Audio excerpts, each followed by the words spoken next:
সত্যজিৎ রায় নয় পথের পাশে ব্যবসা করে পশ্চিমবঙ্গ সরকারকে উপকৃত করেছিলেন। ঋত্বিক ঘটকের যুক্তি গপ্প হয় একটা মাইলস্টোন, কিন্তু সবাই কি ঋত্বিক সত্যজিৎ হবে? যেটা আপনি আইডেন্টিফাই করেছেন বাংলা ছবির ধারাবাহিক অধঃপতনের জন্য মানুষ দেখছে না কেন, তিনটে কারণ কি আপনি খুঁজে পেয়েছেন? মৃতদেহের পাশে দাঁড়িয়ে তো রেকর্ড রাখা যায়, এর বেশি তো কিছু করা যায় না। উত্তম কুমার এবং সৌমিত্র চট্টোপাধ্যায় এদের মধ্যে লড়াই ছিল, এই সময়টাকে আপনি কিভাবে দেখেছেন? এখানকার নায়করা হিন্দি ছবিতে গিয়ে পার্শ্ব চরিত্রে অভিনয় পেলে ধন্য হয়ে যায়। আগে ভাবুন, যারা সাংসদ হচ্ছেন অভিনয় জগৎ থেকে এসে, দেব, জুন মালিয়া, রচনা, সায়নী ঘোষ, এরা যখন রাজনীতিতে এসে ক্ষমতার খুব কাছে চলে যাচ্ছেন, অভিনয় জগতের কি কোনো লাভ হচ্ছে? উত্তম কুমার জানতেন ওর কাজ অভিনয় করা, রাজ্যের ক্ষমতাধীন পার্টি বা বিরোধী দলকে খুশি করা না। যে মুহূর্তে 1980 সালে উত্তম কুমার চোখ বুঝলেন, তারপর হুড়মুড় করে বাংলা সিনেমা ভেঙে পড়ল। কারণ পেয়ারায় ছবিটাও কোকাকোলা স্পন্সর করেছিল। সেখানে কোকাকোলা খাওয়া আর বাংলা ছবিতে সেনকো জুয়েলারি, এই দুটো এক না। এটা বামফ্রন্ট সরকারের আমলে বাংলা সিনেমার জন্য অভয়ারণ্য করার চেষ্টা হচ্ছিল। একদল চলচ্চিত্রকারকে 70 দশকে অকারণে পয়সা দেওয়া হচ্ছিল, সেই ছবিগুলো চলছেও না, কোনোদিন চলেও নি। যে বিজ্ঞাপনকাল বাংলা ছবিতে হয় তা উত্তম কুমার বা সৌমিত্র চট্টোপাধ্যায়ের স্বপ্নের বিষয়, প্রমথেশ বড়ুয়া সব জীবনে পান।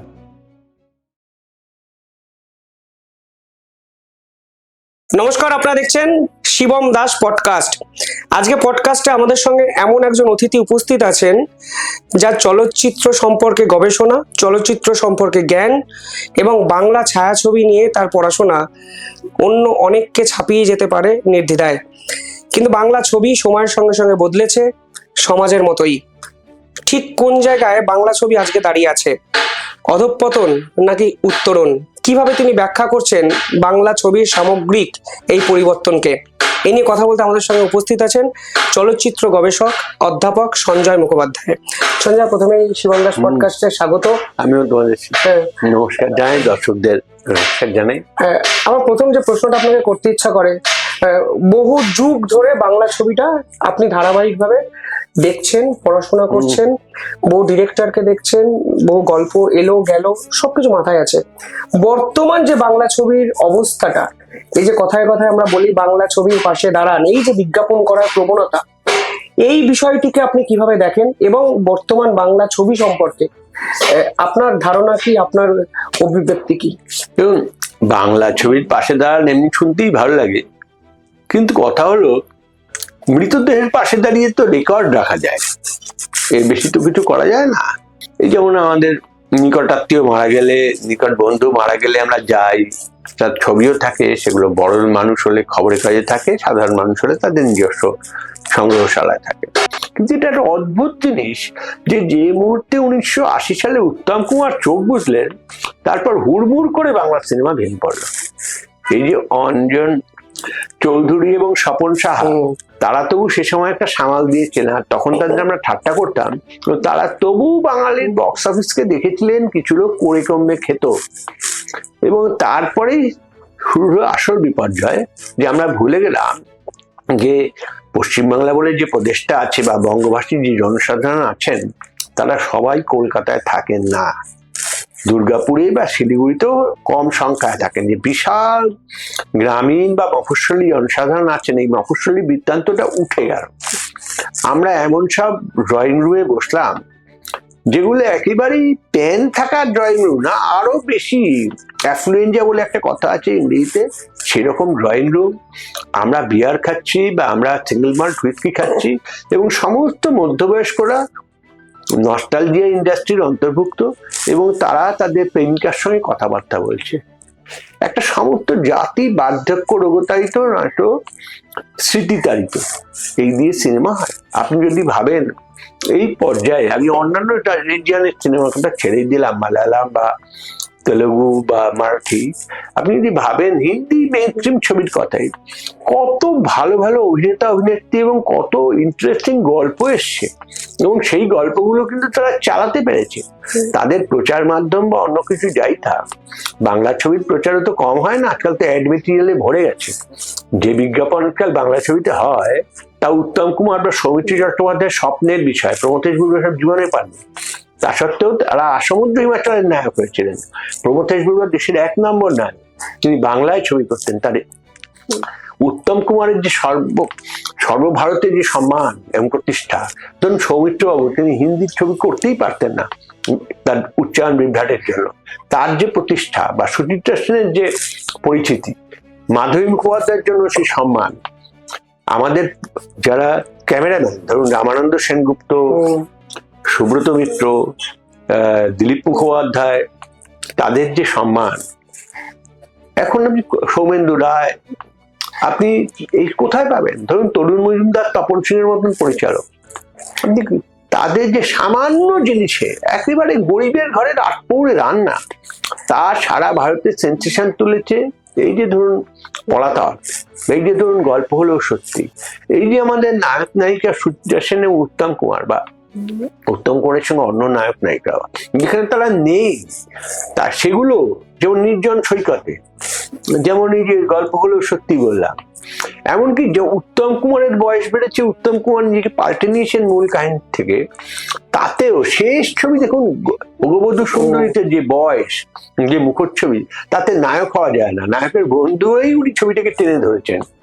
শেষ পর্যন্ত আমরা এমন ভাবে ব্যক্তি নির্ভর হয়ে গেলাম না, আমাদের মনে হয় উত্তম কুমার এসে চাবি ঘরেই তালা খুলবে এবং কিছু লোক দেখবে এবং আমাদের মোটামুটি পয়সা হয়ে যাবে। তারপরে দেখা গেল যে টালিগঞ্জ স্টুডিও সেই মান্ধাতার আমলে পড়ে রয়েছে। এটা যন্ত্রের উন্নতির ব্যাপার না, আজকে তো ডিজিটাল ক্যামেরা এসছে, ডিজিটাল এডিটিং এসছে, সবাই মনে করছে আমরা ছবি বানাতে পারি। আগে বলতো যে ছবি তুলছে, এখন দেখবেন যা ইচ্ছা তুলে আনে, বলে এডিটিং টেবিলে ঠিক করে নেবো। এখন এটা ঠিক যে ডিজিটাল এডিটিং এবং ডিজিটাল ফটোগ্রাফি আমাদের অনেক কিছু সস্তা করে দিয়েছে। আগে একটা শট নিতে আমাদের 5 বার ভাবতে হতো, কারণ সেলুলারের দাম আছে, এখন কোনো কিছুর দাম নেই। 5 লক্ষ সেলফিও একদিনে তোলা যায়, ছবিও তোলা যায়, এবং যে কোনো কিছু এসে একটা রেখে দেওয়া। আর একটা ব্যাধি হয়ে যাচ্ছে স্পন্সরশিপ, কারোর রসগোল্লা কোম্পানি দিয়েছে, সেই কোম্পানির রসগোল্লা, কোনো সোনার গয়না বলেছে এরকম একটা ছবি তুলে দেওয়া শুরু, সেই কোম্পানির সোনার গয়না বিচ্ছিরি ভাবে দেখানো হচ্ছে। এখন এই দেখানোর মধ্যেও তো আপনার কলা কৌশল আছে, কারণ পেয়ারায় ছবিটাও কোকাকোলা স্পন্সর করেছিল, সেখানে কোকাকোলা খাওয়া আর বাংলা ছবিতে সেনকো জুয়েলারি, এই দুটো এক না। 3টে কারণ যেটা আপনি আইডেন্টিফাই করেছেন বাংলা ছবির ধারাবাহিক অধঃপতনের জন্য মানুষ দেখছে না কেন, 3টে কারণ কি আপনি খুঁজে পেয়েছেন? যদি গুরুত্বপূর্ণ 3টে কারণ বলি। 3টে কারণ আমি ওরকম ভাবে ভাবিনি। 3টে মূল কারণ হচ্ছে একেবারে অপ্রশিক্ষিত লোকজনের আগমন। এরা প্রপারলি ট্রেন্ডই না, বা ট্রেন না হলেও পরে যে ট্রেন নেবে এমন কোনো এও নেই। এরা সেই অর্থে একটা সম্পূর্ণ অপেশাদার কলাকুশলী অভিনেতা অভিনেত্রী এবং পরিচালকের আগমনে এটা হয়ে দাঁড়িয়েছে একদিনের পিকনিক, এবং ছবিও সেরকম 7 দিন থেকে 18 দিনে শেষ হয়ে যায়, মার্কেটে চলে যায়। হায়ার সেকেন্ডারি পরীক্ষা দিতে আপনার 3 মাস অন্তত প্রিপারেশন লাগে, একটা বাংলা ছবি করতে 7 দিন লাগে, তো সেখান থেকে কিছু আশা করা যায় না। 1, 2 হচ্ছে যে আপনার বাংলা ছবির বাজার সংকুচিত হতে হতে চির সংকুচিত হয়ে গেছে, এবং সেটাই ছবির মেকাররা বুঝতে পারছে না, তাদের টাকা দরকার। তারা ভাবছেন সমাধানটা হচ্ছে হল্যান্ডে গিয়ে 2টো আউটডোর টেক তোলা, কখনো হংকং এ যাওয়া, কখনো দক্ষিণ আফ্রিকায় যাওয়া, কিন্তু এগুলো কোনো সমস্যার সঙ্গে নয়।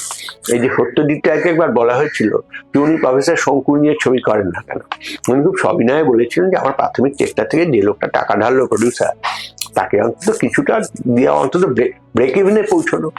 আমাদের বাজারটা ছোট, আমরা টেকনিক্যালি অত জোয়ার জয়েন করে ছবি করি, তাহলে আর টাকা থাকবে না। আমাকে তো বুঝতে হবে আমার বাজার কোনটা। এরা এই বাজার না ধরে ভাবে টেক্কা মারবো, টেক্কা মারতে গিয়ে যা হয়, কোনো সেই অর্থে কোনো বিকল্প ব্যবস্থাই এদের নেই। এদের ছবি লোকে দেখবে কেন, এটা ভাব। আর চতুর্থত ধরুন, যেভাবে উদারীকরণের পরে বঙ্গ সমাজের হীনমন্যতা প্রকটিত হয়েছে, তাতে তারা বাংলা যে কোনো জিনিসকে ভাবে যে মূল মানে সাইড ডিশ, কেউ মেইন ডিশ ভাবছে না। আর এরপরে আমি নায়ক নায়িকা বা অন্যদের কথা বলতে চাই না, তারা হয়তো মানে যথেষ্ট ভালো নন, কিন্তু মুশকিল যথেষ্ট ভালো নন বলে কোনো কথাই তাই তৈরি করে নেওয়া যেতে পারে। ধরুন গীতা দে, বিশুদ্ধ ঘটি হাওড়া, তিনি বাংলা ভাষা একদম বলতে পারতেন না। ঋত্বিক ঘটকের নির্দেশে সুপ্রিয়া চৌধুরী একমাত্র 1.5 মাসের জন্য তৈরি করলেন। মেটেরিয়াল দেখেছেন মেঘেটা কাতারায়, যে যখন বাংলা ভাষায় কথা বলেছে আপনার জীবনে মনে হবে না কিন্তু কোনদিন হাওড়ায় থেকেছেন। এই যে নিষ্ঠা, এই নিষ্ঠা তো নেই। স্ক্রিপ্টই দেওয়া হয় না, বা দেওয়া হলো স্টেজে মারবো, স্টেজে মারবো, এই সমস্ত করে বাংলা সিনেমা অবধারিত ভাবে চলে গেছে। আর দ্বিতীয় কথা, সরকারের একটা ভুল নীতি। এটা বামফ্রন্ট সরকারের আমলে বাংলা সিনেমার জন্য অভয়ারণ্য করার চেষ্টা হচ্ছিল। একদল চলচ্চিত্রকারকে 70 দশকে অকারণে পয়সা দেওয়া হচ্ছিল, সেই ছবিগুলো চলছেও না, কোনোদিন চলেও নি, এবং সেগুলো ডাম্প হয়ে পড়ে থাকতে থাকতে নষ্ট হয়ে গেছে। এই শ্যাম বেনেগালের আরোহণ, এই টাকা দিয়ে বামফ্রন্ট সরকারের কাকে কি লাভ হয়েছে? শ্যাম বেনেগাল ছাড়া কারোর কোনো লাভ হয়নি। না চাষির লাভ হয়েছে ভূমি সংস্কার নিয়ে, বাকিরা তারা তাদের হাত নকশ করেছেন। কিন্তু সিনেমার কি হয়েছে? কখনো ভাবা হয়েছে সিনেমাটা বিপণন জিনিস? 70 টাকায় পথের পাশে ব্যবসা করে পশ্চিমবঙ্গ সরকারকে উপকৃত করেছিলেন। ঋত্বিক ঘটকের যুক্তি গোপন হয় একটা মাইলস্টোন, প্রস্তাব, কিন্তু সবাই কি ঋত্বিক সত্যজিৎ হবে? তাহলেই টাকাগুলো ব্যাপার। এখন যে বলা হচ্ছে যে বাংলা সিনেমার পাশে দাঁড়ানো একদল তাবেদার লোক, তারা সরকারের কিছু বদান্যতা নিয়ে এদিক ওদিক করছে, তাতে মূল টাকা কিছু ঘুরছে না। নন্দনের দিনের পর দিন ফাঁকা পড়ে থাকছে হয়। ওটা বাণিজ্য কেন্দ্র হতে পারে, শপিং মল হতে পারে, সিনেমার কিছু হবে না, হচ্ছেও না। সিনেমার দিকে কোনো জোরও নেই। এখন যে কলকাতায় চলচ্চিত্র উৎসবে কারা আসে, একটা বিদেশি অতিথি দেখেছি। এই চলচ্চিত্র উৎসবে আমি জাফর পানাহিকে দেখেছি, ফার্নান্দো সোলানাসকে দেখেছি, আরো কত মার্তা মেসজারসকে দেখেছি। তাদের সঙ্গে কথা বলে মানুষ উপকৃত। আমি জানতে পারি হাঙ্গারিতে ছবি কিরকম হচ্ছে, আর্জেন্টিনায় কিরকম হচ্ছে, ইরানে কিরকম হচ্ছে। আর এখন দেখুন, আমি টালিগঞ্জে কিরকম হচ্ছে তাও জানতে পারি না, কারণ তারা অধিকাংশ সময় খবরের মিডিয়াল বানানো লোকেদের সঙ্গে কথা বলতে ব্যস্ত। আপনার কি মনে হয় যে অনেক বেশি সংখ্যক অভিনেতা অভিনেত্রী হঠাৎ করে রাজনীতিতে চলে এসেছেন? রাজনীতিতে এর আগে অনিল চ্যাটার্জিও এসেছিলেন, সেটা তো ভুল নয়, কিন্তু যেভাবে এরা এসে রাজনীতি এবং অভিনয়ের জীবন সব মিলেমিশে একাকার করে ফেললেন, এবং যে কথাগুলো বললেন, মানুষের পাশে দাঁড়াতে চাই বলে এলাম, কোথাও গিয়ে অভিনয়টা অনেক পিছনের সারিতে চলে গেল, রাজনীতিটা প্রকট হয়ে গেল বলে বাংলা ছবির উপর ডিরেক্ট এফেক্ট পড়লো। আমার তো মনে হয় এই অভিনেতা অভিনেত্রী যারা এসছেন রাজনীতি নামে, আগে যেমন মার্চ এপ্রিল নাগাদ আইএফএ অফিসের সামনে তাবু বদল হতো, এখন যেমন ইলেকশনে আগে বদল হয়, এরা রাজনীতি করছেন না। কারণ রাজনীতিও একটা সিরিয়াস কাজ, সেখানে যেতে গেলে আপনাকে সিরিয়াসলি কাজ করতে হবে, এবং ভালো হোক খারাপ হোক তার একটা প্রক্রিয়া প্রকরণ পদ্ধতি আছে। আর অভিনয় করতে গেলেও প্রকরণ প্রক্রিয়া পদ্ধতি আছে। অভিনেতা অভিনেত্রী রাজনীতি করা খারাপ না। এমটি রামচন্দ্রন করেছেন, এনটি রামারাও করেছেন, রাজ কাপুর করেছেন, সৌমিত্র চট্টোপাধ্যায় করেছেন। আপনি যার কথা বললেন অনিল চট্টোপাধ্যায় শেষ জীবনে এমএলএ হয়েছেন। কিন্তু মুশকিল হলো যেটা প্রত্যেকেই, যেমন কিছু মনে করবেন না, অনিল দার কথা যখন বললেন এই ঘরে তিনি বসেছেন, অনিল দা কিন্তু অনেকেই জানে না সিনিয়র কেমিজের ফার্স্ট। অনিল দার অনেক বিকল্প ছিল, কিন্তু অনিল দা যখন পড়েছেন তখন সেটা খুব সিরিয়াসলি করেছেন। সে প্রমাণ করেছেন যে তিনি সত্যজিতের সঙ্গেও কাজ করতে পারেন, আবার ধরুন নির্জন সৈকতেও করতে পারেন, আর অন্যান্য ছবিও করতে পারেন। এই করার জন্য তাকে দিনের পর দিন ধরুন শুধু সংলাপ মুখস্থ করায়, শুধু তাকানোতে এই প্র্যাকটিস গুলো করতে হচ্ছে। আজ আমি এলাম, দেখলাম, জয় করলাম, আর আমার যেমন পঙ্গুর ক্রাচ থাকে প্রতিবন্ধী মানুষের, আমার ক্রাচ রইল একটি রাজনৈতিক দল, সে আমায় চালিয়ে দেবে, চালাতে পারে, জনসাধারণ চুপ করে থাকে। জনসাধারণ এখন অনেক চালু, তারা কিচ্ছু বলে না, কিন্তু তারা আপনাকে দেখবে না পর্দায়। অভিনয় এত ছোট জিনিস নয়। উত্তম কুমার অভিনয় করতেন, মাধবী মুখোপাধ্যায় অভিনয় করতেন, প্রমথেশ বড়ুয়া অভিনয় করতেন। সেই দেশে জন্মে আপনি হঠাৎ এক সকালে উঠে আপনার মনে হলো আপনি হবুচন্দ্র গোপ বলে অভিনয় শুরু করলেন। ভানু বন্দ্যোপাধ্যায়, তুলসী চক্রবর্তী, ছবি বিশ্বাস হওয়া এত সোজা, মলিনা দেবী হওয়া এত সোজা? এগুলো কি রসিকতা নাকি? ফিজিক্সের অধ্যাপক হওয়া যত কঠিন ততটাই কঠিন, ভালো ফিজিক্সের অধ্যাপকের কথা বলছি, ততটাই কঠিন তুলসী চক্রবর্তী হওয়া। তুলসী চক্রবর্তী আকাশ থেকে পড়ে না, তার পেছনে দীর্ঘ পরিশ্রম আছে। কানু বন্দ্যোপাধ্যায় আকাশ থেকে পড়ে না। আপনার এই উত্তম কুমারের সঙ্গে যেটা অভিনয় করেছেন, যে সমস্ত ধরো এই অনিল চট্টোপাধ্যায়, সৌমিত্রী চট্টোপাধ্যায়, শুভেন্দু, এরা কি আকাশ থেকে পড়া? দিনের পর দিন ঘষতেছে। একটা জিনিস কতদিন সময় লাগে, একটা পরীক্ষা পাস করতে, একটা ক্লাস থেকে একটা ক্লাস তুলতে এক বছর লাগে। আপনি 17 দিনের মধ্যে বাজার দাড়ি কামিয়ে রাস্তায় প্রিমিয়ারে চলে। এখানে একটা প্রশ্ন উঠবে, ধরুন যারা সাংসদ হচ্ছেন অভিনয় জগৎ থেকে এসে, দেব, জুন মালিয়া, রচনা, সায়নী ঘোষ, বিধায়কও হয়েছেন কাঞ্চন মল্লিক, এরা তো হচ্ছেন, এরা যখন রাজনীতিতে এসে ক্ষমতার খুব কাছে চলে যাচ্ছেন, অভিনয় জগতের কি কোনো লাভ হচ্ছে? মানে টালিগঞ্জ ইন্ডাস্ট্রির কি কোনো লাভ দেখতে পেলেন? একেবারেই হচ্ছে না, তার কারণ এদের টালিগঞ্জ ইন্ডাস্ট্রির ইনফ্রাস্ট্রাকচার, পরিকাঠামো এবং তার উন্নয়ন সম্বন্ধে কোনো ধারণা নেই। মনে রাখবেন, আমি যে নামগুলো করেছি, এম.জি. রামাচন্দ্রন, এন.টি. রামারাও, তাদের রাজনীতি সম্বন্ধে ধারণা ছিল। তারা সর্বভারতীয় প্রেক্ষাপটে যে এত গুরুত্বপূর্ণ হতে পেরেছিলেন তার কারণ কেন্দ্র রাজ্য সম্পর্ক বা অন্যান্য গুরুত্ব বিষয়ে তারা এমন ডকুমেন্টেশন রাখতেন, এমন নথিপত্র হাজির করতেন, এমনকি জয়ললিতা, যাতে ধরুন সারা ভারতবর্ষ অভিনয় নয়, তাদের ইন্টেলেকচুয়াল ক্যাপাবিলিটি বা বৌদ্ধিক ক্ষমতার দিকেই তাকাতো, যে কিছু তো রসদ আছে, না হলে এটা বলা যায় না। সর্বভারতীয় কোনো ফোরাম এদের কোনো বক্তব্য শুনেছেন? এরা খুচরো পাড়ার টিউবওয়েল ঠিক হচ্ছে না, তাও সবসময় দেখেন না। টিউবওয়েল সারানোর সময় দেখেন যাতে গ্ল্যামার থাকে, অর্থাৎ টিভি ক্যামেরা যাতে উপস্থিত থাকে। আবার যখন অভিনয় করেন তখনও ভাবেন যে অভিনয়টা হলো না, কিন্তু অন্তত ফিল্ম প্রিমিয়ার পার্টিগুলোতে যেন পেজ থ্রি উপস্থিত থাকে। এবং এদের অনেক বেশি যত্ন, এদের যে ইচ্ছা ইত্যাদি আছে সেগুলোকে প্রচার করা। এদের মুখ থেকে কখনো একটা বক্তৃতা শুনেছেন যাতে বোঝা যায় যে ভারতবর্ষের সংবিধান নামে একটা জিনিস আছে, যাতে বোঝা যায় রাষ্ট্রবিজ্ঞান পড়ার জিনিস, ইতিহাস বলে কোনো বস্তু আছে, কবিতা বলে কোনো বস্তু আছে। সার্কাসে আগে দেখতাম কিছু মেয়ে বা কিছু পুরুষ এসে প্রথম জোকারের মতন নাচানাচি করতো, সেই রকম পাতে দেওয়ার মতন কেউ নেই। মিমি এবং নুসরাত জনপ্রিয়তার শীর্ষে থাকাকালীন, মানে আমি যদি ধরেও নি তারা জনপ্রিয় অভিনেত্রী, রাজনীতিতে এলেন, তারপর রাজনীতি এগুলো ভূতের গল্প। স্বেচ্ছা অবসর নিলেন। সুচিত্রা সেন যে জনপ্রিয় ছিলেন সেটা আপনাকে বলতে হয়নি, সুপ্রিয়া চৌধুরী যে জনপ্রিয় ছিলেন সেগুলো আপনাকে বলতে হয়নি। কানন দেবীর জনপ্রিয়তা, ভি.কে. কৃষ্ণমেনন পর্যন্ত তার সামনে হাঁটু মুড়ে বসে পড়তেন। তিনি লন্ডনে থাকায় প্রথম স্বাধীনতা দিবসে জাতীয় পতাকা উত্তোলন করেছিলেন কানন দেবী। এত বড় সম্মান বাংলা সিনেমাকে আর কেউ দেননি, ভি.কে. কৃষ্ণমেনন দিয়েছিলেন। এমন এই যে কানন দেবীর জনপ্রিয়তা বলতে হবে, কিন্তু আপনি তো এরা যে জনপ্রিয় কিন্তু আপনাকে এনে এনে বলতে হয় যে জানো তো ইনি জনপ্রিয়। যেমন আমাকে দেখিয়ে আপনাকে বলতে হয় যে জানো তো ইনি বুদ্ধিজীবী। কেউ জানে না। সুনীতি কুমার চট্টোপাধ্যায়কে এসে বলতে হতো না, বিশ্ববিদ্যালয়ের অধ্যাপক, আপনাকে বলে দিতে হচ্ছে, তারপরে লোকে ও তাই নাকি, পড়ায় নাকি, এরকম। তো এরা যে জনপ্রিয় সে শুধু পেজ থ্রি বলে, সে শুধু এদের পেইড মিডিয়া বলে, আর সে শুধু আপনি শুনতে বাধ্য হন কারণ পেছনে রাজনীতি আছে, না হলে কিন্তু মেরে তক্তা করে দেবে। এরা যে রাজনীতিতে আসছেন এবং 5 বছর 10 বছর পর হঠাৎ করে আবার চলেও গেলেন, এই যে যাওয়া আসাটাকে আপনি কিভাবে দেখেন? আসা যাওয়ার পথের ধারে কেটেছে মবিন, যাওয়ার বেলায় দেবকারে বাজলো জীবিন, যাওয়ার বেলায়।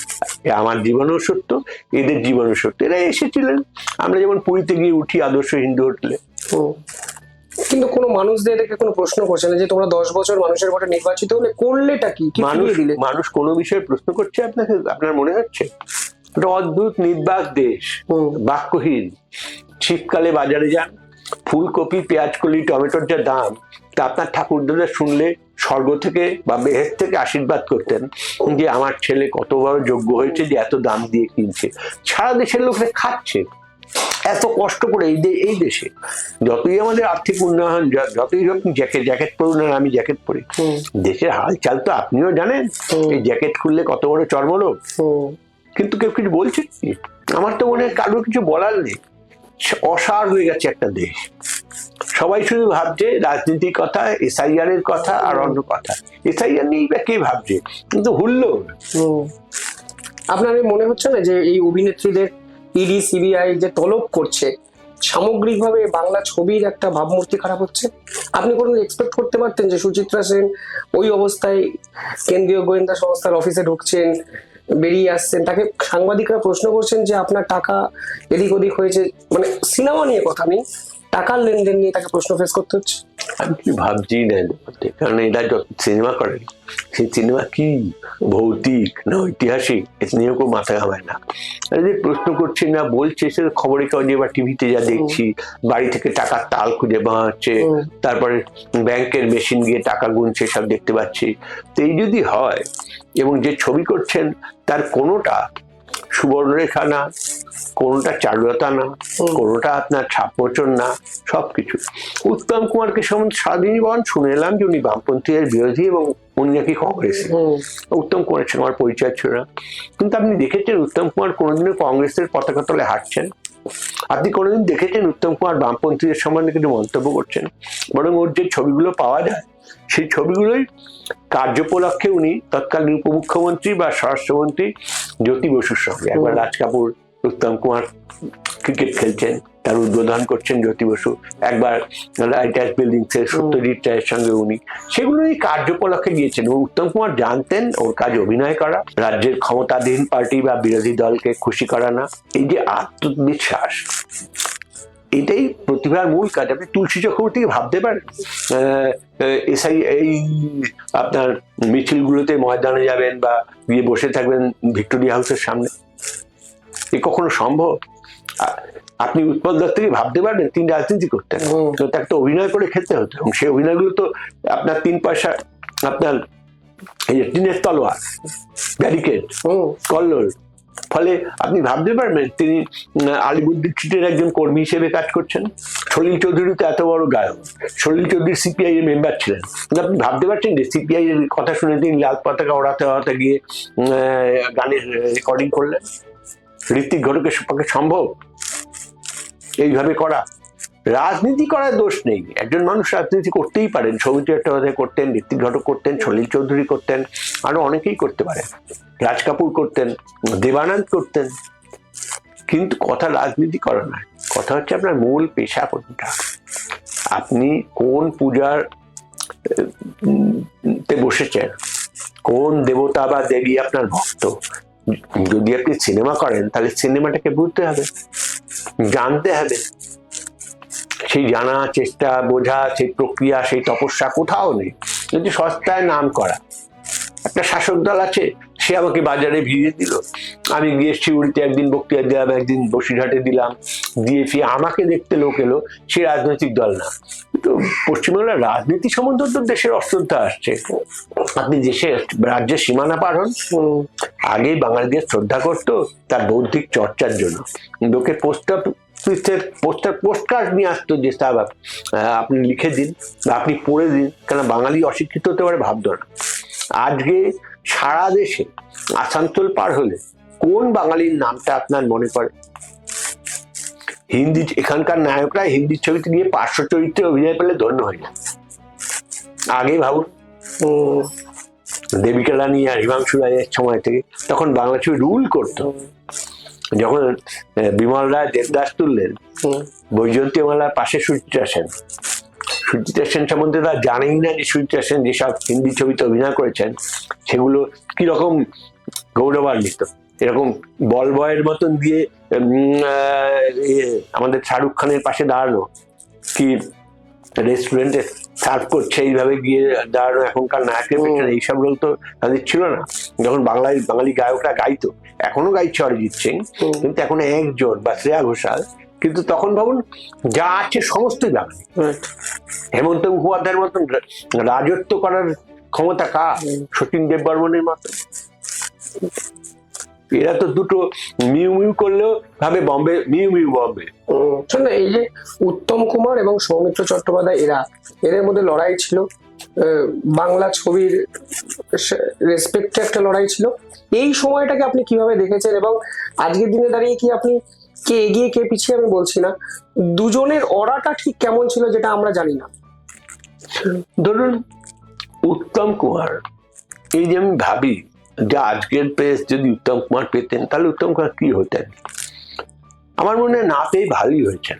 আমি আপনাকে বলছি একজন অভিনেতা কিভাবে হয়, খুব ছোট উদাহরণ, যে যখন উনি এটা আমাদের বলুন কাপুরুষ মহাপুরুষ আর পরের ছবিটা যেখানে উত্তম কুমার করলেন নায়কে যখন উনি অভিনয় করছেন, তখন উনি একটু আগে গিয়ে সেটে উপস্থিত হতেন। এই উপস্থিত হওয়ায় ন্যাচারালি উত্তম কুমার উপস্থিত বলে অন্য অভিনেতা সচেতন হয়ে গেছেন, বা টেকনিশিয়ানরা একটু ভাবছেন যে উত্তম দা এসে গেছেন। উনি এসে কিন্তু সত্যজিৎটাকে না বলে পেছনে একটা চেয়ারে বসে আছেন। সত্যজিৎ দিন দুয়েক ব্যাপারটা খেয়াল করে ওকে বলেন যে আপনার এত আগে আসতে হবে না, আপনি আপনার সময় আসবেন, ম্যাচিওর অভিনেতা আমরা ঠিক করে নেবো। উনি বলছে আমার জন্য আমি আসছি না, আমার জন্য আসছি তার কারণ হচ্ছে আপনাদের ছবিতে কিভাবে অভিনয় হয়, কিভাবে কি হয় সেই জিনিসটা তোমাকে রপ্ত করে নিতে হবে। এই যে উত্তম কুমারের লেভেলের কোন লোক 60 দশকের মাঝামাঝি জিনিস একটা রপ্ত করার জন্য আগে আসছেন তার ইগো বিসর্জন দিয়ে, এবং তিনি যে করছেন সেই জায়গাটা ভাবুন। এই যে জায়গা, উত্তম কুমার যে তার ভয়েস ঠিক করার জন্য মার্লন ব্র্যান্ডো সিনেমা দেখছেন নাইট শোয়ে কাউকে না জানিয়ে। এমন না যে উত্তম কুমার সিনেমা দেখতে যাবেন বলে ফিল্ম শোতে ছুঁয়ে আরম্ভ করেছে, তা না। উত্তম কুমারের সম্বন্ধে অশিক্ষিত রুটেই সেই জন্য লোকে ভাবতেই পারেনি যে উত্তম কুমার কিন্তু ফেলিনি লা দলচে ভিটা কমার্শিয়ালি দেখেছেন, কমার্শিয়ালি টিকিট কেটে। কেন দেখেছিলেন? ওর মার্চেলো মাস্টারানি অঙ্গভঙ্গি গুলো ফলো করার দরকার ছিল। আপনি নায়ককে দেখবেন যে যেভাবে উনি নাক চুলকাচ্ছেন সেইগুলো, ওর ভয়েস যখন নামে ওঠে, এই যে নায়কই আছে প্রচুর সত্যি উত্তমের সঙ্গে কথা বলেই করেছেন, তো গলাটা করতে মিনমিন করছিল। তো উনি বলছেন আগে আমার এই মনে হচ্ছে আমার তো এখানে এই গলায় লাগবে। উনি জেনেছিলেন যে সাউন্ড মেকানিজমে ফিস ফিস করে কথা বললেও সিনেমা শেষ অব্দি পৌঁছে যায়, কিন্তু সেটা কিন্তু শ্যামলী উত্তম কুমার না। আপনি দেখবেন পাশাপাশি 74.5 আর শ্যামলী উনি করছেন, একটা করছেন তারে সাবিত্রীর সঙ্গে, আর আরেকটা করছেন সুচিত্রার সঙ্গে সিনেমা। দুটোর অঙ্গভঙ্গি থেকে সমস্ত কিছু এত আলাদা, এটা তো ম্যাজিক না। উনি দিনের পর দিন জিনিসগুলোকে দেখতে দেখতে দেখতে দেখতে রপ্ত করেছেন। উনি যে উচ্চারণ করতেন, উনি কাঁধ ঘোরাতেন, উনি মুখচ্ছবি করতেন, এর পেছনে আপনি রিচার্ড বার্টন, মার্লন ব্র্যান্ডো আর মার্চেলো মাস্টারানি, এই তিনজন পাশ্চাত্য অভিনেতা তো আছেনই। আর প্রমথেশ বড়ুয়ার ছবি ভাবুন, মুক্তি সৌমিত্রদা 11 বার, মুক্তি মেলোড্রামাটিক, মুক্তি সৌমিত্রদা 11 বার দেখেছে। আপনার এই বাংলা সিনেমার যাদের কথা বলেছেন তারা একবারও দেখেছে। একটা উত্তরা ঋত্বিক ঘটক বলেছিলেন ওর তো পরিচালক হিসেবে, যে একটা লোক জ্বর হয়েছে বুঝলেন, একতলা থেকে দোতলায় গিয়ে বিছানায় পড়বে। অসাধারণ কাজ বড়ুয়া সাহেবের, যে সেই লোকটি যখন দোতলায় উঠে বিছানায় পড়বে তখন আদৌ লোকটিকে দেখানি, ক্যামেরা আছড়ে পড়েছে বিছানার উপর, মানে ইন্ডিকেশন লোকটা জ্বরে পড়ে গেল বিছানার পরে। এই যে ধরনের সাবজেক্টিভ ক্যামেরা আমাদের পরিচালকরা দেখেছে, কারণ একটা আলোচনা করতে দেখেছেন প্রমথেশ বড়ুয়াকে নিয়ে। এরা মনে হচ্ছে অজনী সম্ভূত, আকাশ থেকে দেবতারা বর দিয়েছে, টালিগঞ্জে টুপটাপ এসে পড়েছে। এদের আগে যে দেবকী কুমার বসু ছিলেন, এদের আগে যে প্রমথেশ বড়ুয়া ছিলেন, এদের আগে মধু বসু ছিলেন, এদের কথা জানেনি। আরে স্বয়ং সত্যজিৎ রায়ের ছবি এরা ভালো করে দেখেন। পথের পাঁচালী যদি ভালো করে দেখতো তাহলে আলোচনাটা জানতে পারতো। এখন কি হয়েছে? এখন হয়েছে যে সত্যজিৎ বাবু কোনদিন স্টুডিওতে গিয়ে সিনেমা মেকার হননি, কিন্তু অসম্ভব পড়েছিলেন আর অসম্ভব ফিল্ম সোসাইটি থেকে ছবি দেখতেন, গান শুনতেন, এসব করতেন। এরা ভাবে ক্যামেরা তো ডিজিটাল, যেমন অষ্টমী পুজোর দিন সেলফি তোলে প্রতিমার সামনে, তেমন ভাবে সিনেমা তুলবে, সাউন্ডটা সাউন্ড করে দেবে, এটা করে দেবে।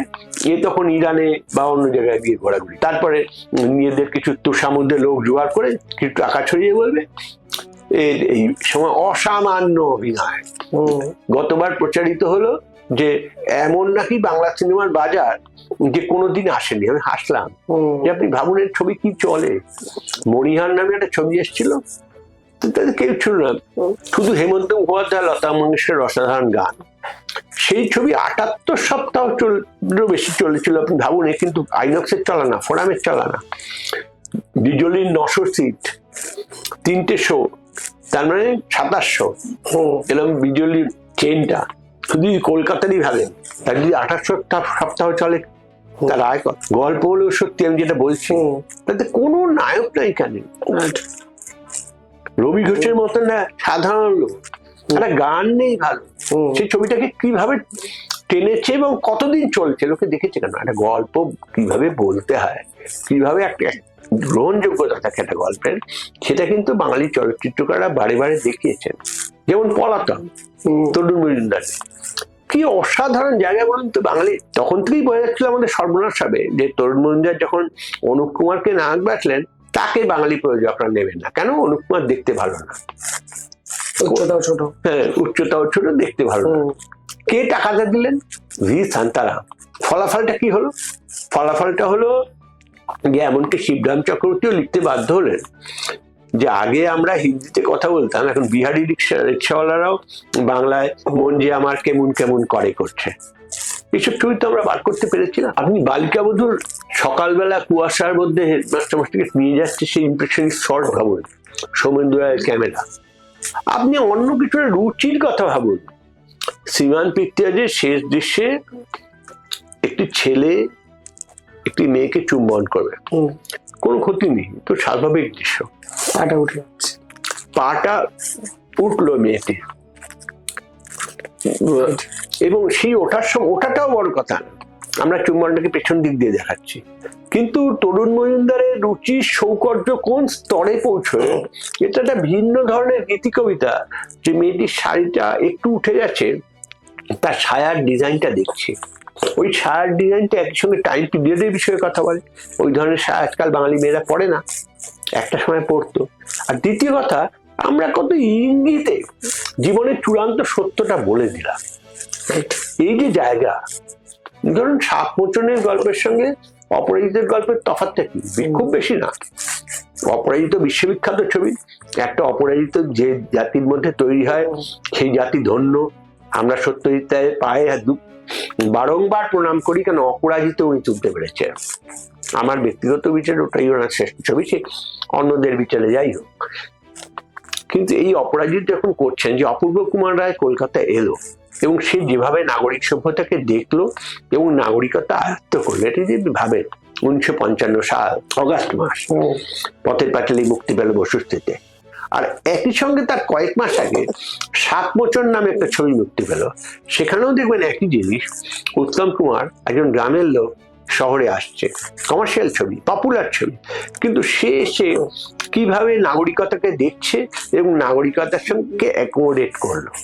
আমি মানছি হেমন্ত মুখোপাধ্যায়ের দেবপম কণ্ঠ ছিল, আমি মানছি সুচিত্রা সেন ছিলেন, পালুষ্কার থেকে হেমন্ত হওয়া অব্দি যে প্রক্রিয়াটা, সেটা নিয়ে আলোচনা করেছেন, যেমন সত্যজিৎ রায় করেছেন আধুনিকতার পর্যায় নিয়ে, অর্থাৎ করেছেন, এবং নানা রকম মিথিক্যাল রেফারেন্স, যার ফলে হচ্ছে কি আমরা এই যেমন দেওর লক্ষণ কি আদর্শ শ্বশুর, এইসব সব বাঙালি ঘরে, কিন্তু সুধীর মুখোপাধ্যায় এমন ভাবে রাখতে পেরেছেন জিনিসগুলো, যে জিনিসগুলো আমাদের বাস্তবতার মধ্যে এসে গেছিল।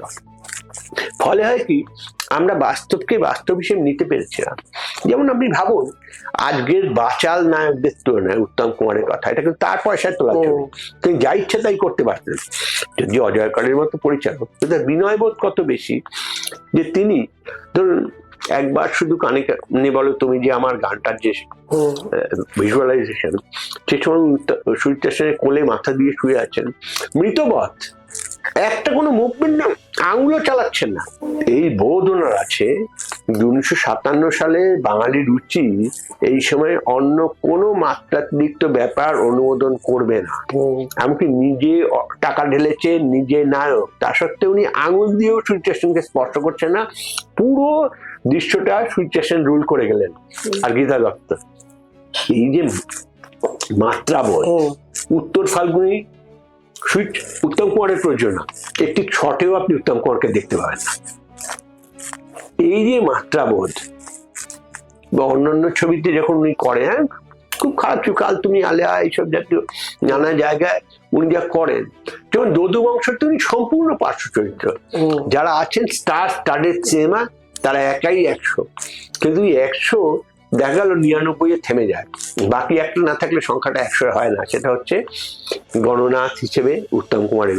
ওই প্রথম আমরা দেখলাম যে একজন প্রৌঢ়, হতাশ্বাস প্রৌঢ় কি বিষাদ মায়া ছড়িয়ে দিতে পারে। উত্তম কুমার হলো এইরকম একজন অভিনেতা, ভালো অভিনেতা, তিনি টেনে আনবেন। যেমন উত্তম কুমার রবি ঘোষ সম্বন্ধে বলেছেন যে রবির সঙ্গে অভিনয় করতে ভয় করে, রবি কখন একটা আঙুল তুলবে পুরো জায়গাটা ওর দিকে চলে যাবে, আমি কিন্তু নায়ক, ও ক্রাউডে আছে।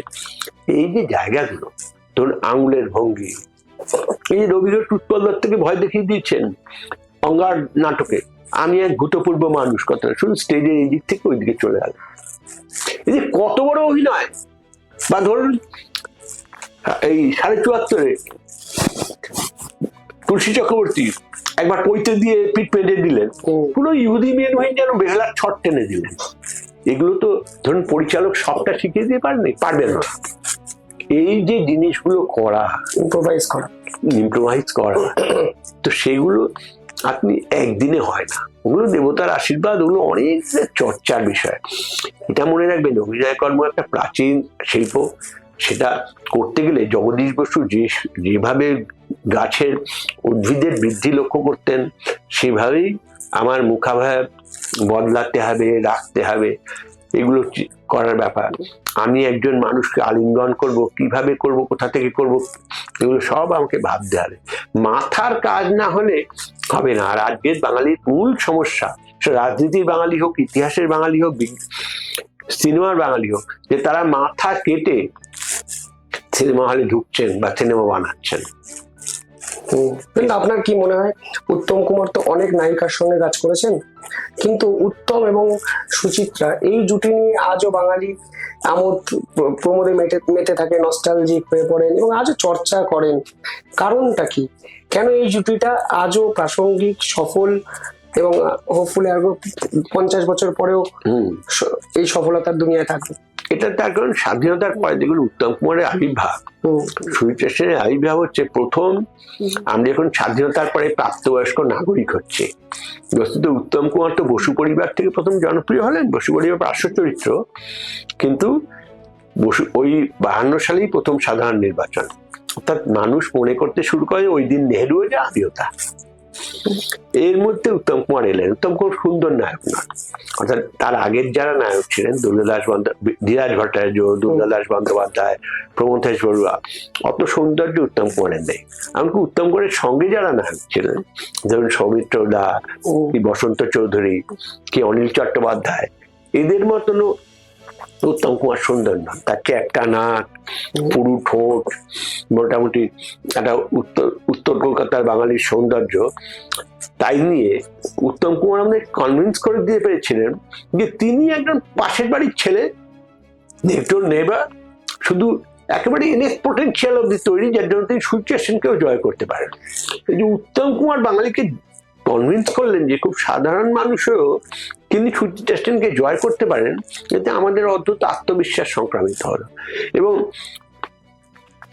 সুচিত্রা সেনও এক ধরনের ছদ্ম নারী স্বাধীনতা, ওই যে হাত ছড়াছড়ি, রেগে যাওয়া, ভীষণ অভিমানী, রাপুটে, এবং তার ভিত্তিতে উত্তম কুমারের যে অভিনয়, তা কিন্তু আজকের যুগের রোমান্টিক নায়ক যা বলে তা না। উত্তম কুমারটা অনেকটা ক্ষমাশীল, অনেকটা স্নেহ কাতর, এই ধরনের অভিনয়। ধরুন দেনা পাওনায় তনুজার সঙ্গে উনি যে অভিনয়টা করছেন, আপাতভাবে দর্শক কি ভাবছে যে উত্তম কুমার দে না, উত্তম কুমার তাকে থোতা মুখ ভোতা করে দিতে পারতো বলে, তা না, যে মজা পাচ্ছে। এই যে সুচিত্রা বালখিল্য পানা, অনেক সময় ইচ্ছে করে তার বালখিল্য পানার কথা বলছি না, সেগুলোকে উনি যেভাবে ডিল করেন, ধরুন সপ্তপল্লী, ওর যে অসামান্য অভিনয়, আপনি ভাবুন যে এটা হতে পারে উৎপল দত্তের গলা, কিন্তু উত্তম কুমারের চোখের ভূমিকা তো উত্তম কুমারেরই। ওই রকম অসামান্য লোলাইট ফটোগ্রাফি অজয়কর করেছিলেন, অজয়কর ওই ছবির পরিচালক, কিন্তু ওর চোখটা দেখে তো আমাদের মনে হয় যে এই ভূমিকায় অভিনয় কোনদিন হবে না। আমি বারবার বলি, অপরিচিত নামে একটা ছবি 1969 সালে, মনে রাখার কথা নয়, সলিল দত্তের ছবি, সেখানে উনি অপর্ণা সেনের সঙ্গে অভিনয় করছেন, একই শটে চোখটা এদিক থেকে এদিকে ঘোরালেন, একটা প্রেমিকের চোখ খুনির চোখ হয়ে গেল। উত্তম কুমার এবং সুচিত্রা সেন এমন ব্যালেন্সড লিবারেশন, মানে এমন যুক্তি সমর্থিত স্বাধীনতার কথা 50 দশকে বলতে পেরেছিলেন। 50 দশকের মেয়েরাও কিন্তু স্বাধীনতা চাইছিল আর সামন্ততান্ত্রিক বাতাবরণ থেকে। তাদের কাছে সুচিত্রা সেন এক ধরনের মুক্তির প্রতিশ্রুতি। দেখবেন যে বাবা মা অনেক সময় থাকে না, বা থাকলেও এমনই দুর্বল, পারিসান্নাল বা জানেনই না ছেলে মেয়ে কি করছে। এরা একটা কল্পিত স্বাধীনতার কথা বলেন, সুচিত্রা সেন বিদ্রোহের কথা বলেন, কিন্তু শেষ পর্যন্ত কিন্তু উত্তম কুমারের বুকেই মাথা রাখেন। পিতৃতন্ত্রের কোনো শর্ত অস্বীকৃত হয় না, কিন্তু গল্পটা মিলে যায়। যখন উত্তম কুমার হারানো সুরের শেষে রমা বলে ডাকেন, এবং রমা কিন্তু মিলিত হচ্ছে বাড়ির বাইরে, দেখবেন গেটের সামনে, যখন রমা দিয়ে উত্তম কুমারের বুকে মাথা রাখেন, তখন বাঙালি মাত্রই ভাবে যে এর থেকে বড় শান্তি আর কিছু নেই। উত্তম কুমার এই শান্তি, এই স্বস্তি, প্রেমিক হিসেবে এই জায়গাটা দিতে পেরেছিলেন। তার ভূমিকায় দেখবেন তিনি যৌনতার কোনো অনুসঙ্গত করতেন না। ওই রকম জুটি আর তৈরি হলো না কেন? আপনি কি? তার কারণ দুটো কারণ আছে। একটা হচ্ছে ওই যুগে এরা যে পরিচালকদের পেয়েছিলেন, তারা ধরুন অজয়কে পাওয়া তো অত সোজা না, বা নির্মল দেখে পাওয়া। সত্যজিৎটা একমাত্র ঋত্বিক ঘটক ছাড়া আর যে পরিচালককে সত্যিকারের গুরুত্ব দিয়েছেন বাংলা সিনেমাতে নির্মল দে, বসু পরিবার, ৭৪। তো নির্মল দে বা অজয় কালকেরা পাননি। ধরুন পার্থপ্রতিম চৌধুরী, এই যে যৌতুকগৃহ, এই যে এইসব ছবি তো হয় ছায়া সূর্য, এরকম পাননি। দ্বিতীয় কথা হলো ওরা সময়টাকে বুঝতে পেরেছেন, সময়ের নাড়ি টিপতে পেরেছেন। ওরা এই আলটপকা এদিক ওইদিক সেই দিক থেকে ছবি করতেন না। উত্তম কুমার লাজল ছবিটা দেখতে পারেন, কিন্তু উত্তম কুমার জানতেন লাজল ছবিটায় জমিয়ে দেশে নয়। উনি জমিটাকে খুব ভালো বুঝতেন, সেই অনুযায়ী অভিনয় করতেন। সুজিত সেনেরও তাই। সুজিত সেনের যে আপাত বিদ্রোহী ধনী কন্যার রূপ, বা যখন চাপাডাঙ্গার বউয়ের মতন ছবিতে অন্য ধরনের রূপ, সেটা বাস্তবের সঙ্গে কিছু খাপ খায়, অর্থাৎ দর্শক রুচি, মধ্যবিত্ত রুচি মেনে নেয়। উত্তম কুমার এবং সুজিতা দুজনেই জানতেন যে তাদের ছবি কিন্তু খুব সর্বহারা দেখবে না, খুব উচ্চবিত্তও দেখবে না। যে মধ্যবিত্তের আশা, আকাঙ্ক্ষা, মূল্যবোধ যে জায়গায়, সেই জায়গাগুলোকে বিশ্লেষণ করে ছবি করতেন পরিচালকরা। তাই সেই যুগের অগ্রগামী, অগ্রদূত, অজয়কর এরা তাই। আর বড়দের কথাই বলছি না, এরা তো 100 বছরে একটা লোক হন। এই সত্যজিৎ তো আপনি চাইলেই হবে না। সত্যজিৎ 1 কোটি ভাগের 1 ভাগও এখন পরিচালক হিসেবে নেই। কারণ ঋত্বিক ঘটক দেবতার মতন আসেন, দেবতার মতন চলে যান। কারণ আপনি চাইলেই ম্যাজিশিয়ানের মতন সুবর্ণরেখার পরিচালককে পাবেন না। কিন্তু পাবেন কাদের? যারা 5 বললে 5-এর তৈরি করে, তারা এখন রুল করছে। এটা তো পুতুলের কুচকাওয়াজ। পরিচালকদের জন্যই কি উত্তম সুচিত্রা এই জুটি হিট? আর এদের মধ্যে কোনো রসায়ন, কেমিস্ট্রি? অন্নপ্রাশন তো আছেই। দুজনের অভিনয় খেয়াল করতেন, এবং সেই অভিনয়ের মধ্যে ধরুন উত্তম কুমারকে আমার মনে হয়, আমার ব্যক্তিগত মনে হয় যে উনি কিছু স্পেস দিতেন শহর অভিনেতাকে। এমন না যে উনি সমস্ত অভিনয়টা করবেন।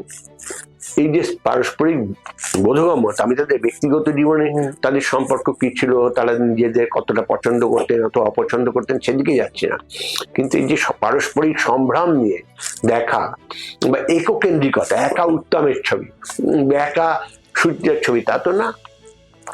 প্রত্যেকে দেখুন আপনি, এই যে এই রাত তোমার আমার উত্তর ফাল্গুনিতে হচ্ছে, বসন্ত চৌধুরী এবং সূচিত্রার মধ্যে স্পেস বিনিময় দেখবেন। এগুলো হচ্ছে একটা পারস্পরিক সম্ভাবের ব্যাপার। কেন পরিচালকের কথা বলছি, কেন চিত্রনাট্য অনুযায়ী তো সাজিয়ে দিতে হবে। যেমন উত্তম কুমার তার জানতেন, উত্তম কুমার বাংলা সিনেমায় 2 বার নেচেছেন, মাতাল হয়েছেন, কিন্তু জানতেন যে মধ্যবিত্তের মাতাল কিন্তু রুচি ভেঙে হয় না। এই যে আমি আগন্তুক, আমি বার্তা দিলাম, এই গানটা গাওয়ার সময় উত্তম কুমারের যে মত্ততা, বা শুধু 1 বছরের উত্তম কুমারের যে মত্ততা, সেই মত্ততা কিন্তু মত্ততা, মাতলামি নয়। উত্তম কুমার দর্শকের রুচি বুঝতেন, এবং সহ অভিনেতাদের সঙ্গে তার যে সম্পর্ক, সেগুলো খুব সুন্দর সম্পর্ক। ধরুন অগ্নিশ্বর, মাধবী মুখার্জি বলেন যে উত্তমদের সঙ্গে অভিনয় করবো, কেউ ভেবেই তো কিরকম অবাক লাগতো। তো উত্তমদের যে সিঁড়িতে দাঁড়িয়ে আছেন এবং আমার দিকে তাকিয়ে আছেন, আমি দেখছি উত্তমদা তাকিয়ে আছেন। এটা কি জানেন, আমি অভিনেত্রী, আমাকে তো রেসপন্ড করা উচিত। আমি ভাবছি উত্তম কুমারের এই তাকানোর কি উত্তর দেব, কিন্তু উত্তম দাই কিন্তু অনেক শটে আমায় সাহায্য করেছেন যে এইরকম করবি, বুঝলি। এই যে জায়গাটা, এই জায়গাটা তো একটা, আপনি যে রসায়নটার কথা বলছেন, সেটা আসলে অভিনয়কে ভালোবাসার রসায়ন। পরবর্তীকালে সৌমিত্র চট্টোপাধ্যায়, সত্যজিৎ রায় অত্যন্ত মানে পছন্দের একজন অভিনেতা। আমি তো তপন সিনহাও খুব রাগারাগি করে বলেছিলেন যে সৌমিত্রকে সব ছবিতে মানিকদা নেয়। সৌমিত্র চট্টোপাধ্যায় বাংলা সিনেমায় সেই সময় সফলতার কারণটা কি ছিল? কারণ অলরেডি উত্তম কুমার ওই সময় আছেন, দাপটে একাধিক অভিনেতার জন্ম হয়ে গেছে। সৌমিত্র ঠিক কোথায় অন্যদেরকে বিট করে চলে গেলেন? সৌমিত্র উত্তম কুমার এসেছেন এমনটা সময় যখন দেশ বিপর্যস্ত, আমাদের সোশ্যাল অডিটিং সিস্টেম ধরতে পারছে না। ধরুন বিরাট উদ্বাস্তুদের আশা, এই যে 47 সালের পরে উদ্বাস্তু আসছে, এই দেশে জাতীয় সরকারের বিভিন্ন সংস্থাগুলো তৈরি হচ্ছে, নিয়ম নীতি প্রণীত হচ্ছে, এইরকম একটা সময়। আর সৌমিত্র যখন এলেন তখন দেখবেন প্রায় আমাদের মধ্যবিত্ত তৈরি, এমনকি উদ্বাস্তু সমস্যার প্রাথমিক অভিঘাত কেটে গেছে 1959 সাল যখন অপুর সংসার হচ্ছে। এই যে অপুর সংসারে সৌমিত্র দেখবেন একটা আধুনিকতার গল্প বলেন, সত্যজিৎ মূলত বলেন তাকে সেই ভূমিকা অভিনয় করতে হয়। ধরুন একটা দৃশ্যে যখন তিনি সিনেমা হলে বসে ভক্ত ধ্রুব দেখছেন স্ত্রীর সঙ্গে, রবীন্দ্রনাথ ঠাকুরের চোখ ছানা বড়া হয়ে দেখছে, দেবতারা বজ্রপাত করছে ইত্যাদি, আর সৌমিত্র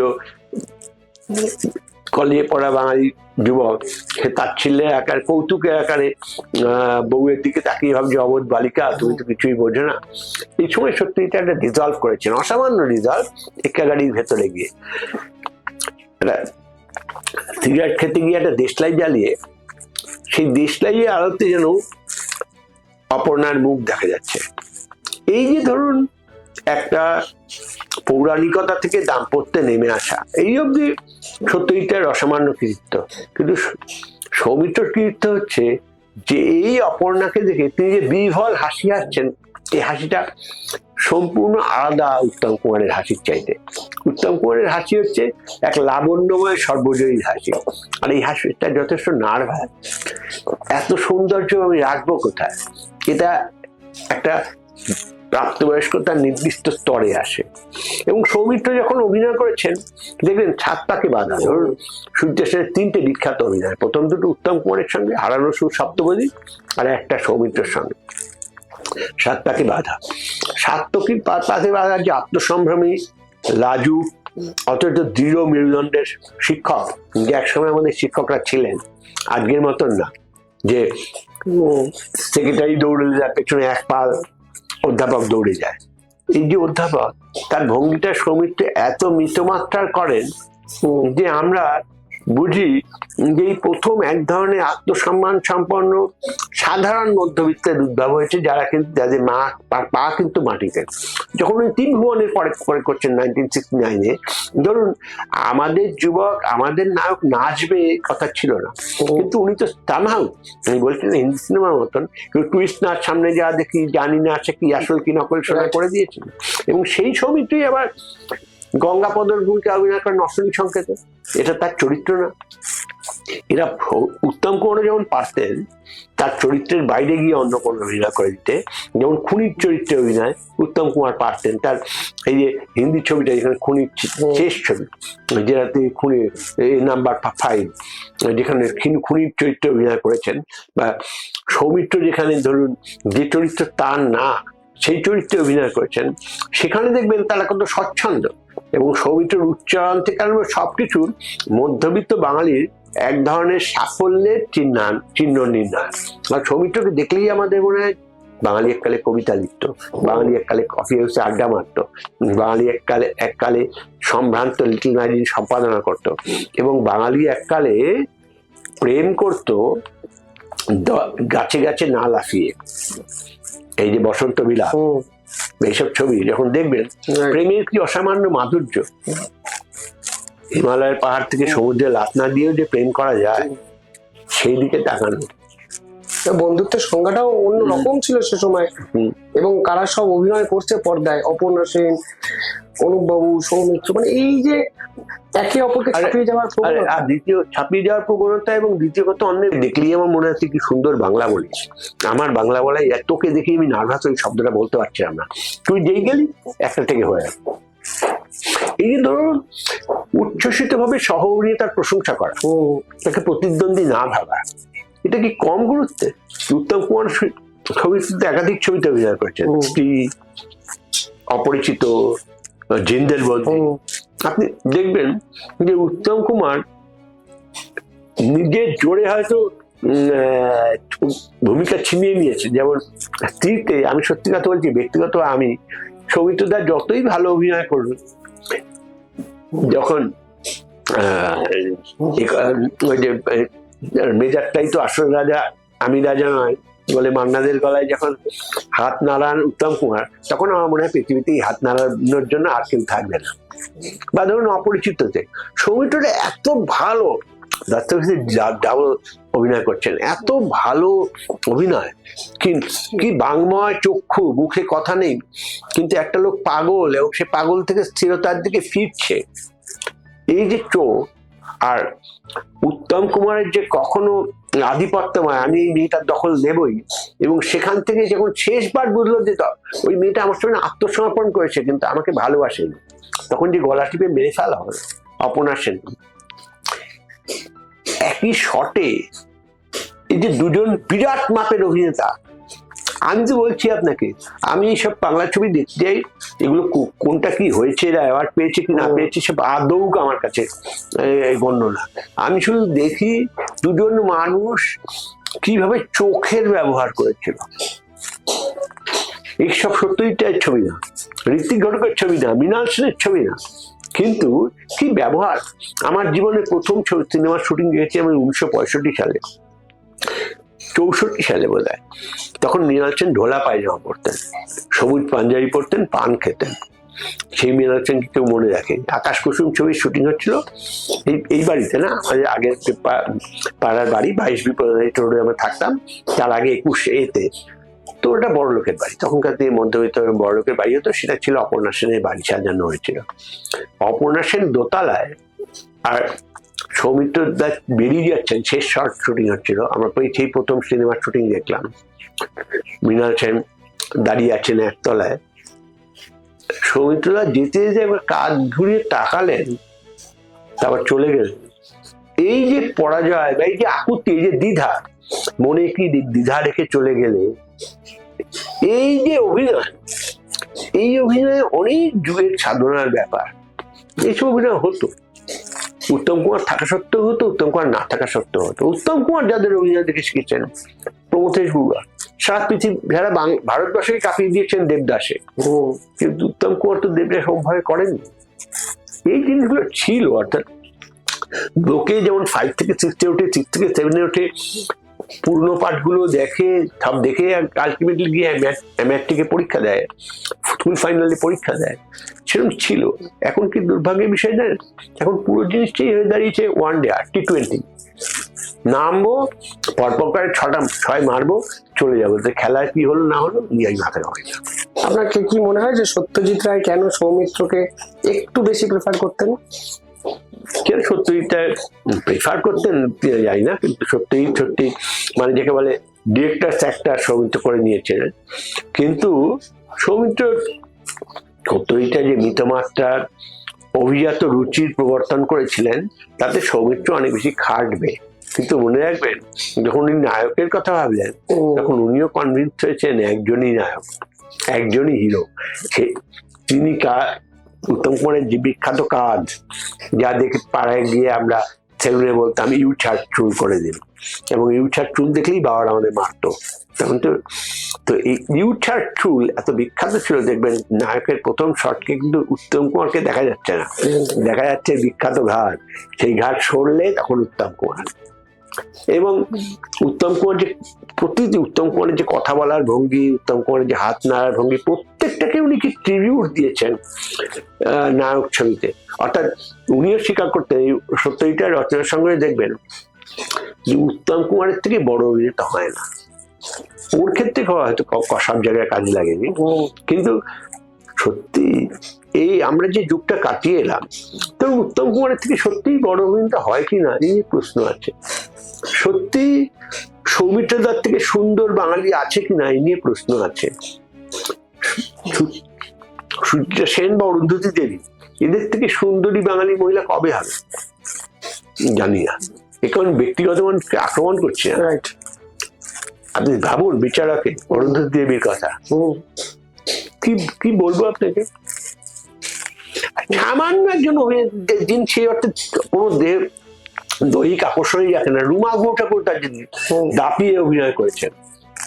আমরা কি বলবো, রবি ঘোষকে কি বলবো, এরা বুঝলেন পুরো কি বলবো, স্বর্গকে মর্তে নামিয়ে এনেছিলেন। হেমন্ত মুখোপাধ্যায় আমাকে তরুণ গিয়ে বলেছিলেন, জানেন আমাদের ভুল সময় জন্ম হয়েছিল সঞ্জয়বাবু, এই জন্যই আপনারা আমাদের উপর আলোচনা করেন। আমি খুব লজ্জা পেয়ে বললাম যে না না এরকম না, না না আমি বুঝি, এতে আমার রাগ হয় না। কেন জানেন, যদি মানিকবাবু, ঋত্বিকবাবু এরা সব একসঙ্গে ছবি করেন, তাহলে আপনি কেন আমাদের দিকে তাকাবেন? এই যে আমি ভাবি আমাদের কথা ছাড়ুন, আজকাল নানা লোক নানা গান গায়, খুব ভালো গান শুনি, ভালোই হয়তো গায় বা হয়তো কেন ভালো গায়, কিন্তু আপনি ভাবুন তো আমাদের সময় মানবেন্দ্র আর সতীনাথ এরা কি ভুল সময় জন্মেছে। যদি 20 বছর সময় পরে জন্মাতো, তাহলে আজ মানবেন্দ্রের মতো একটা গায়ক নেই সঞ্জয়বাবু, আমি আপনি বলে দিলাম। ওই সময় জন্মেছে আশেপাশে হেমন্তবাবু। হেমন্তবাবুকে থাকলে আপনি হেমন্তবাবুকে ছেড়ে কোনো দিকে তাকাবেন? আমি তাকাবো? তাতে আমার সিনেমায় তাকাবো। আমি যে ওনার সামনে এরকম হাত জোর করে থাকতাম, তার কারণ গলায় তো সরস্বতী, কি করবো? মান্না দে, কিশোর কুমার, এসব থাকলে আমি কোথায় যাই বলুন তো? সন্ধ্যা মুখোপাধ্যায় এসব থাকলে কোথায় যাই? এক দাদা লোক, কি লোক হয়েছে, নির্মলা মিত্র ইত্যাদি ইত্যাদি সমস্ত। আপনি ভাবুন সুরকারদের কথা ভাবুন, এই যে গ্যালাক্সি অফ সুপারস্টার যারা এসেছিলেন প্রত্যেকে কাজ জানতেন। শচীন দেববর্মন তো রাজ পরিবারের ছেলে বলে এইটা কর ওইটা কর করে ছেড়ে দিলেন না। গানগুলোকে কিভাবে জনপ্রিয় করতে হয়, কিভাবে গাইতে হয়, কিভাবে লিপে যায় জানতেন। উত্তম কুমার, আপনি এখন তো ডাবিং সিস্টেম এত ভালো, উত্তম কুমার তার ঠোঁটে যে গান যাবে, উনি নিয়ে ভালো গায়ক ছিলেন, তা কতবার প্র্যাকটিস করতেন নিজে গিয়ে, তারপরে স্টুডিওতে লিপ দিতেন, প্রথমে হেমন্তকে পরে মান্না থেকে দিয়েছেন। এই যে প্র্যাকটিস, এটার জন্যই তোর কাছে প্রণাম করতে হয়। এটা একজন অভিনেতার অধ্যাবসায়। এটা কোথায় আছে? দিনের মধ্যে যে 24টা শাড়ির দোকান উদ্বোধন করতে হয়, আর 30 বার MLA হতে হয়, মাঝে মাঝে বিবৃতি দিতে হয়, শুধুই আপনার সোশ্যাল মিডিয়ায় ছবি পোস্ট করতে হয়, তাহলে কেন অভিনয় হয়? এখানে একটা প্রশ্ন আসবে, এখনকার অভিনেতা অভিনেত্রী যখন এয়ারপোর্টেও যান, দেখবেন যে সেটাও ভিডিও করে সামাজিক মাধ্যমে চলে আসে। কিন্তু সুচিত্রা সেন অভিনেত্রী হয়ে, নায়িকা হয়ে ওই উচ্চতায় গিয়েও শেষ বয়সে সম্পূর্ণভাবে আত্মগোপনের পথ বেছে নিলেন। আপনি এটাকে কিভাবে দেখেন? এটা হয়তো উনি একটা ইমেজের ট্যাবে পড়েছিলেন, কারণ ঠিক মানুষের তো বয়স হলে অন্যরকম দেখতেও হয়ে যায়, বা তিনি যখন অভিনেত্রী তখন তার যা রূপ। পরবর্তীকালে ঋতুপর্ণ ঘোষ এলেন, এখন শিবপ্রসাদ, কৌশিক গাঙ্গুলি, সৃজিত মুখোপাধ্যায়, তাদের ছবি নিয়ে একটু আলোচনা হচ্ছে, লোক কিছুটা হলেও দেখতে যাচ্ছেন। এই প্রজন্মটাকে, মানে এই ঘরানাটাকে আপনি কিভাবে ব্যক্ত করেন এই পরিচালকদের? দেখুন 21 শতক, এই যে 90 দশকের শুরুতে উদারীকরণ হলো, আমাদের সেই সমাজতন্ত্র ইত্যাদি যে অর্থনীতি ছিল সেটা একটা মোচড় খেলো, এবং আমরা 21 দশকে পড়লাম। এই জায়গাটা অপর্ণা সেনের সিনেমা থেকেই হচ্ছিল, কিন্তু ঋতুপর্ণ ঘোষ এটা পুরো ছাপ নিল। আপনি ঠিকই বলছেন, 90 দশকের মধ্যে মৃণালদা মারা গেলেন, ঋতুপর্ণ ঘোষ এলেন। বোধ হয় 19 এপ্রিল 1994 সালের ছবি, আমি যাই না বলতে পারি। আর মৃণালদা তো এই যে 1994 সাল, মৃণালদা তার অনেক পরে মারা গেছেন। আমি বলছি মহাপৃথিবী রিলিজ করলো তারপরের বছরই বোধ হয় ঋতুপর্ণ ঘোষ, এবং ঋতুপর্ণ ঘোষ এসে আমাদের আগেকার সিনেমা ধারার উপর একটা ছেদ চিহ্ন করলেন। এই যে সুচারু, ভীষণভাবে সুনির্মিত, প্রায় পিকচার পোস্টকার্ড রিয়ালিটি, এই যে একটা ঘর কিভাবে সাজাতে হয়, কিভাবে পোস্টার গুলো রাখতে হয় ঘরে, উচ্চ মধ্যবিত্তের জীবনযাত্রা শহরে কি হয়, সেটা ঋতুপর্ণ ঘোষ চমৎকার ভাবে দেখিয়েছিলেন। এর আগেও পরিচালকরা অনেকে বিজ্ঞাপন এজেন্সি কাজ করেছেন, সত্যজিৎ রায় করেছেন, রাজেন তরফদার করেছেন, অসি গাঙ্গুলি করেছেন, ঋতুপর্ণ ঘোষ করলেন। কিন্তু ঋতুপর্ণ ঘোষকে আমার অনেক সময় মনে হয় বিজ্ঞাপনের এজেন্সির একজন কর্মী হিসেবেই, মানে এটা বিজ্ঞাপনের সম্প্রসারণ, এক্সটেনশন, অ্যাডভার্টাইজমেন্ট রিয়ালিটি। তো এই যে মধ্যবিত্তরা কথা বললেন সীমিত উচ্চারণে, এবং ওর কৃতিত্ব হচ্ছে উনি তথাকথিত ভাবে নারী সমস্যার দিকে নজর দিলেন, নারী কিভাবে সম্মুখবর্তী হয় সেটা উনি দেখাতে চাইলেন। কিন্তু আমার আপত্তি হচ্ছে যে ওর এই নারীরা শেষ বিচারে কিন্তু পুরুষের সামনে ভয়াবহভাবে আত্মসমর্পণ করে, এবং এই নারীদের স্বাতন্ত্র্য অনেকটাই যৌনতার বিচার। দহন অব্দি আমার একটা বিশ্বাস ছিল যে উনি অন্যভাবে করছেন। তো তারপরে দেখলাম নির্মাণ প্রকৌশল সত্যি ভালো, ওর বলতেই হবে। তো সেটা একান্তভাবে মধ্যবর্তীয়, অশনি সংকেত বা অন্যকে অপুর সংসার অপরাজিত করার সময় যে কাশি বা যে ধান ক্ষেত বা যে চিতপুর ব্রিজ ওসব দেখা গেছে, যে সুবর্ণরেখা করার সময় যে সমস্ত ঘাটশিলার প্রান্তার দেখা যাচ্ছে বাবাজান থেকে, মৃণাল সেনের 22 স্থাপনে যে মন্বন্তরের অনুমান করা গেছে, তা কিন্তু ঋতুপর্ণের বিষয় না। ঋতুপর্ণ ভুলে যেতে চান।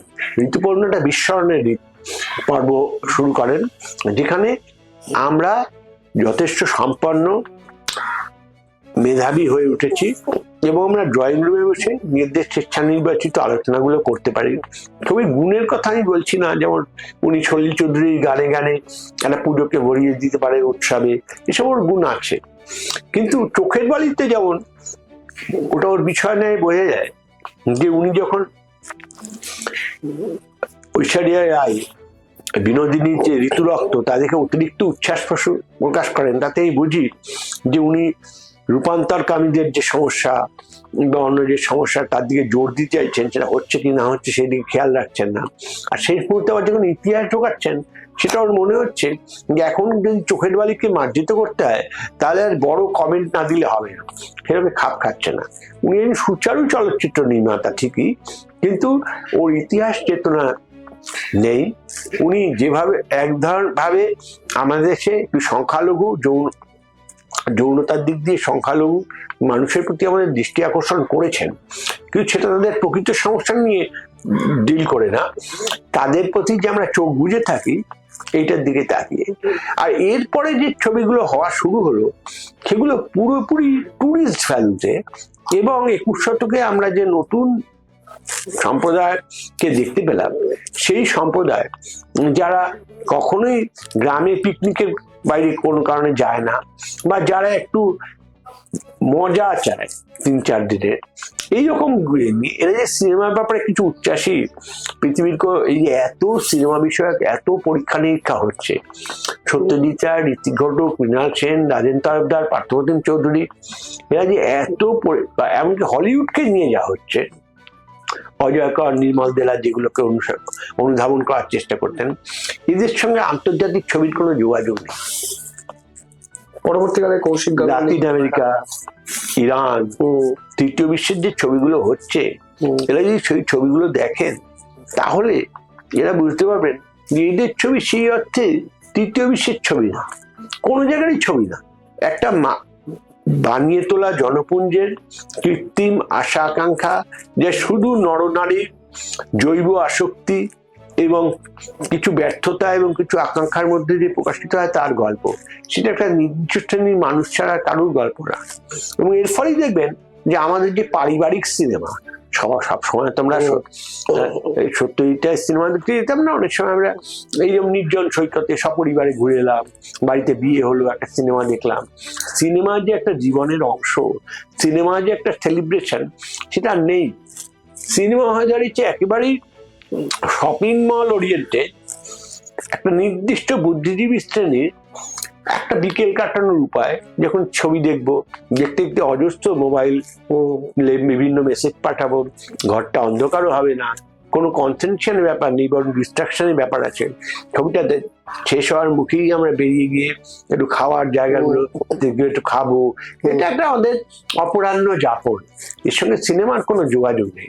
এবং পরিচালকরা প্রত্যেকেই, যে আপনি বললেন কৌশিক গাঙ্গুলি, সে এমনি খুব ভালো ছেলে, যাদবপুরের ছেলে, ড্রামা ক্লাব করতো, অনেক মানবিক দিক করতে যায়। খবরের কাগজ থেকে তপন সিংহ বানাতে চেয়েছিল, কিন্তু তপন সিং এর সঙ্গে তফাৎ হচ্ছে, তিনি তপন সিং এর কথা বলছেন, তপন সিং এর ক্ষণিকের অতিথি, তপন সিং এর নির্জন সৈকতে, তপন সিং এর আপনজন, তপন সিং এর গল্প হলেও সত্যি, এইসব ছবি, তরুণ মজুমদারের নিমন্ত্রণ, এইসব ছবি যে গভীরভাবে মানুষকে ভালোবাসে। কৌশিক গাঙ্গুলি একটা শেষ পর্যন্ত মানুষের উপর আস্থা হারিয়ে একটা বানানো সমাধানের দিকে যান। এই সমাধান তো ভালো, কিন্তু সে মাস্টারমশাইয়ের অঙ্ক করে দেওয়ার, তাতে আমি অঙ্ক করতে পারছি না তা প্রমাণিত হয় না। সৃজিত মুখোপাধ্যায়, সৃজিত খুবই বুদ্ধিমান ছেলে, এই পুরো গোষ্ঠীতে শুনতে পাই তার সঙ্গে আলাপও আছে, তিনি আমাকে ভালোবাসেন, আমিও তাকে শ্রীজিৎ নামে সম্বোধন করি। এদের প্রত্যেকেই আমি ভালোবাসি। শিব প্রসাদ যাদবপুর ইউনিভার্সিটির ছেলে, কৌশিক গাঙ্গুলি যাদবপুর ইউনিভার্সিটির ছেলে, শ্রীজিতের বাবা আমাদের একটু সিনিয়র সহকর্মী ছিলেন সমরেশ বাবু। শ্রীজিৎ খুব বুদ্ধিমান ছেলে, নানা বিষয়ে জানে থাকে, কিন্তু এই শ্রীজিতের বুদ্ধি চর্চাটা বিশুদ্ধ বৌদ্ধিক হয়ে আছে, এটাতেই আমার একটু আপত্তি।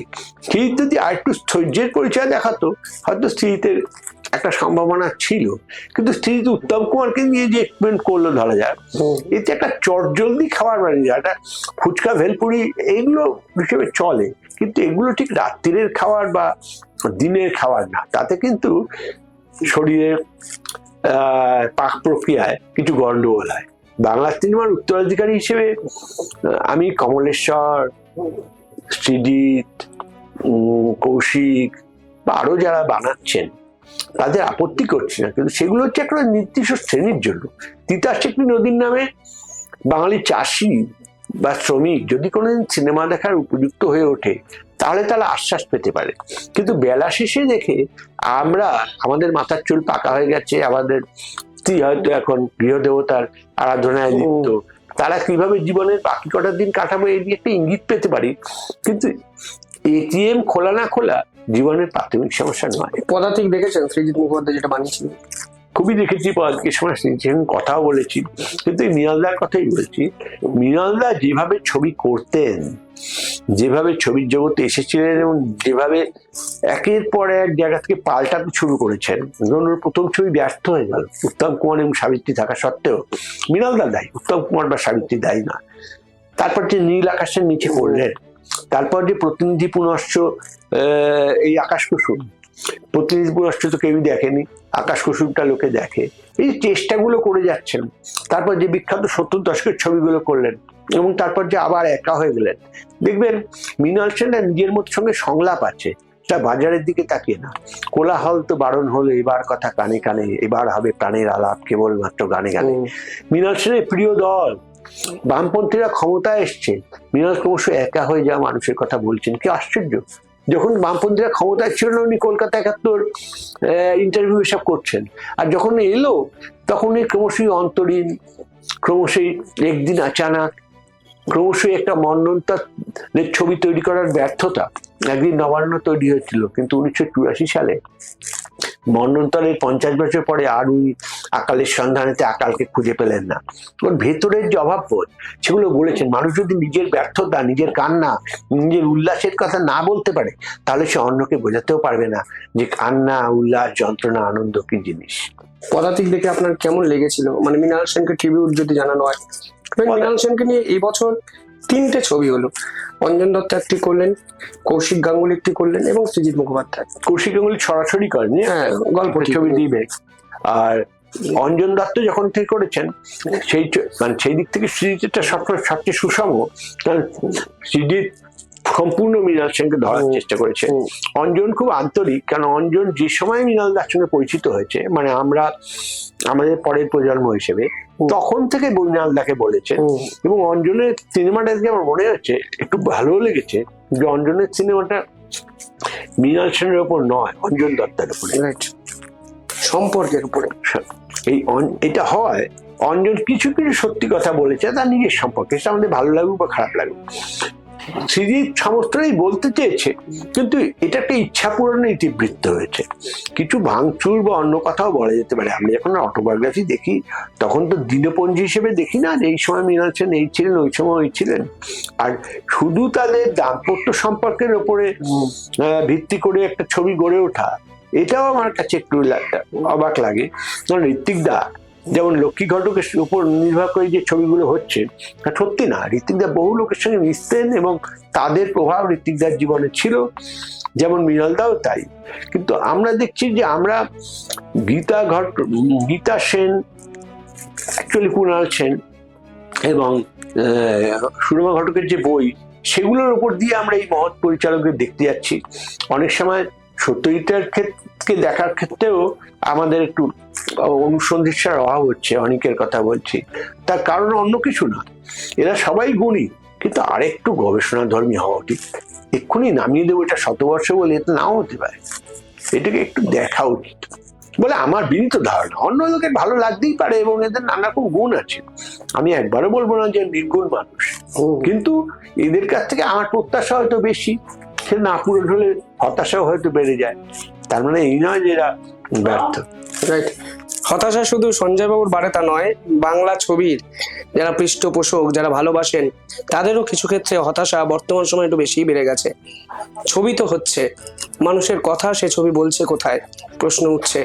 প্রচার হচ্ছে, প্রমোশনে ঝলকানি, প্রিমিয়ার পার্টি, সাকসেস পার্টি, সমস্ত কিছু হচ্ছে, কিন্তু দিনের শেষে মানুষের মনে থাবা বসানোর জন্য সেই চলচ্চিত্র কতটা সাকসেসফুল হচ্ছে প্রশ্ন কিন্তু থেকেই যায়। অসংখ্য ধন্যবাদ সঞ্জয় বাবু, ধন্যবাদ আপনাদেরও। দেখতে থাকুন শিবম দাস পডকাস্ট। ধন্যবাদ।